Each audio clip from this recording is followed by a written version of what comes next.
Hey, thanks for coming to see my videos. Today we have two more stories from relationship advice. One is about a man whose fiancée cheated on him with his bio dad. The other is about a Valentine's Day gift. Don't forget to like and subscribe. This story is titled, My Estranged Father, 42 Male, and My Ex-Fiancée, 28 Female, Are Dating. My life is a total mess right now. I'm a 23-year-old male. My parents were seniors in high school when I was born. Needless to say, their relationship didn't survive. My mom met my stepfather and married him when I was 6. My bio father was not in my life much. He paid the bare minimum in child support, but that's about it. I hadn't seen him in person since I was 16. I can't say he was abusive, just completely absent. My mom says that he is a charming bastard if that helps you figure him out. He lived about an hour and a half away, and just didn't want to put in the effort. My ex-fiancée and I met when I was 19 and she was 24. We were in the same political science class. I asked her out, and we got together. We moved in together when I graduated, and we got an apartment together. We got engaged 2 years ago, and she found a job. Last year she started getting distant, putting in extra hours at work, and scaling back intimacy. Long story short, I found out she was having an affair, we broke off the engagement, and she moved out. I never met the guy or knew who he was until yesterday. We have a mutual friend, Sheila, on social media. She posted a picture of my ex-fiancée and her new boyfriend. It's my bio dad. We have similar builds and height, but I'm blonde and he has black hair and olive complexion. We don't look alike. I freaked out and messaged her telling her. She says that we don't have kids together, and she didn't know we were father and son. My father hasn't said a word. I don't have his phone number, or really know his social media. What the frick do I do now? The love of my life left me for my bastard of a father.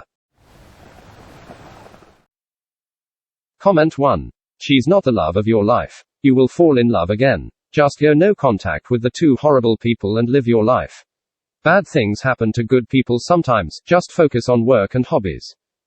You'll meet someone else. Comment 2. That love of your life was a lying cheat who had zero qualms with sleeping with your biological dad. She's not a victim, same goes for your sperm donor. You don't need advice, because in the coming days, weeks you'll realize just how lucky you were to find this all out now before wasting a single moment more with that woman. Count your blessing, and block both of their numbers before exposing the affair to friends and family. Neither your dad nor ex come off great in this story. Cheating aside, they never should have gotten together given their relations with you. Comment 3. This really sucks, and I'm sure it was a pretty big shock to find out about it. But what should you do? I don't say this to be a jerk, but you do nothing. Absolutely nothing as it pertains to them. Neither of them have been in your life anymore, and there is no reason to bring them back into it now. Keep going your separate way, and I hope you can find your own happiness. Comment 4. I have a couple of thoughts for you. First, I'm so sorry this happened to you. What a nightmare. Second, I'm so happy for you that you figured out who your fiancée was before you married her. And that you have the comfort of knowing that she cheated on you with a guy that will end up treating her like crap. In the end, I think you came out ahead. Comment 5. Hey man, it must be hard on you right now, but she can't be the love of your life if she doesn't choose you. Your time will come where you'll meet the real love of your life because she'll choose you over anyone else. So let those two toxic people go and realize you're better than them and that you'll be better off without them in the long run. It's easier said than done, but I believe in you up and wish you the best. Comment 6. That is all kinds of messed up, so I'd probably post on social media. Remember that fiancé I had, well, not only did she cheat, she cheated with my dad. Talk about a sick woman who makes her way through a family male by mail. I'd probably make some snarky comment about her mouthing his old wrinkly wanker too. This is why I have a friend who shows up and confiscates my phone when someone pisses me off. You're 23. When I was 23, my BFF got knocked up by my first love. I was devastated. It's been 21 years and both of them have had crappy lives. Not together either, and I found a great man. You will find better. Comment 7. You do nothing, go no contact, don't spend any energy on either of them, they are POS people, and if she was your true love you guys would be together. Now put the sweet stuff that you invested on her onto someone who will value and cherish you. Go NC, forget those pieces of shite. Move on. Life doesn't end with her. You will find the real love of your life. That was only a bad experience that made you wiser and gave you life experience. This story is titled, Boyfriend Broke Up With Me Because I Asked for a Valentine Gift. I, 24 female, asked my boyfriend, 29 male, what he got me for Valentine's Day, and he broke up with me. Backstory. I and my boyfriend, Devon, have been together for 4 months. We are both financially stable, but he is doing much better than me. I got him a very expensive wristwatch for Christmas and he loved it. When I asked him what he got me, he was very dismissive and was angry that I even asked for a gift. I didn't say anything about it, and I let it go. 2 days ago I gave him a Valentine's Day present as he will be traveling for a couple of months and we won't get to see each other on Valentine's Day. I asked him what he got me and he went ballistic. He called me a gold digger and said a gift isn't something you ask for. He told me it was over and left. He has been calling me non-stop since then, but I've been ignoring his calls. I've received tons of messages of him apologizing, but I don't know how to move past this. I've never even asked him for any financial favor, so I don't know where his outburst came from. How do we move forward from this? Comment 1. Good riddance to him. I don't think gifts are mandatory, and I have been in relationships where we both forego Christmas and Valentine's Day presents, however. This would be agreed prior, as this is slightly atypical and people often expect gifts from their loved ones during these times. What I dislike is the fact that he is happily accepting your gifts and then making you feel bad when you questioned whether you were receiving anything for these holidays that most people in relationships exchange gifts for.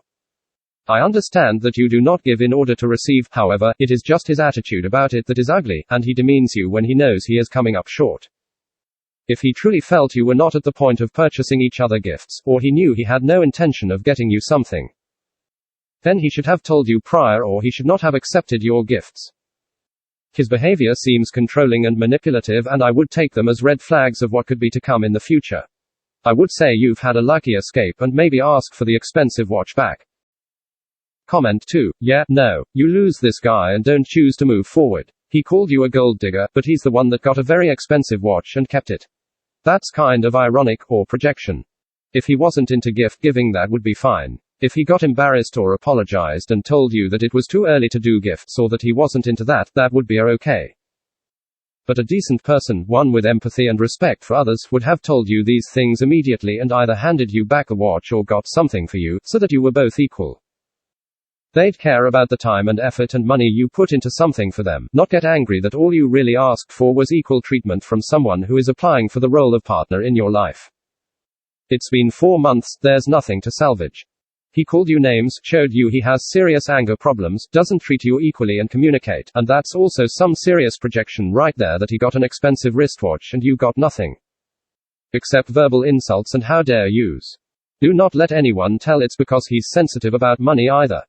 If that were the case, he'd have handed back the watch and insisted you not spend expensive things on him. Put another way, would you ever do to him what he did to you? Let's say he got you an expensive necklace for Christmas and you'd gotten him nothing. What would your actions have been? To lash out when he asked where his gift was and called him names? Or to have been embarrassed and sought to make it right, or to return the necklace insisting you couldn't agree to such one-sided actions? I think you know the answer to that, so I'm going to give you an important tip for all relationships. If you wouldn't do something to them, do not accept it when they do that thing to you. This rule will save you a ton of grief and weed out guys like this one. Send him a text message that since he thinks so little of you it's over, and to not contact you again. Block him on everything and refuse anything he tries to give you or any attempts to try and get you to accept him. No one acts like he did that doesn't have serious problems. You can think of the watch as an asshole tax. It's what you had to pay to find out early on what this guy is really like and not have to put yourself through far, far worse down the road. Edited to add, he also kept the Valentine's Day gift you got him, right? Yeah, this one is out. Again, not about the gifts, but he's a taker if he will happily let you buy him gifts then insult you to deflect the fact he's not gotten you anything. Nope, end it. Comment 3. This guy sucks. You are right to not dismiss it. This has happened to me before and guys like this are messed up. My ex-boyfriend said he wanted to take me on a trip, but turns out I paid for my own ticket, meals, everything. I was only hoping he would take me out to dinner once during the trip. He never did. I brought it up and he called me a gold digger. That was the end of that. If I was a gold digger, why would I date someone whose only job was working at a bar? Comment 4. The gift thing aside, do you really feel like this is a good match for you? Do you really need that kind of volatility in your life? Do you think he could change? Those are things you need to think about real hard before letting him back into your life. You are still young enough to rationalize living with that kind of behavior, but you may regret it in 5 to 10 hell 15 years down the road. Comment 5. He may have some trauma attached to a previous partner taking advantage of him. If you want to try to resolve this, explain to him your feelings on exchanging gifts, and ask him what his feelings are on it. You may not be compatible in that aspect, but it's probably something you can come to an understanding on. It's important to have a mutual understanding of this in a relationship. It looks like you've each made different assumptions about your shared gifting habits. Explain you don't care about the monetary value of gifts, but you appreciate someone caring enough to give something thoughtful to mark an occasion. Thank you so very much for listening. Please check out my other videos and like and subscribe.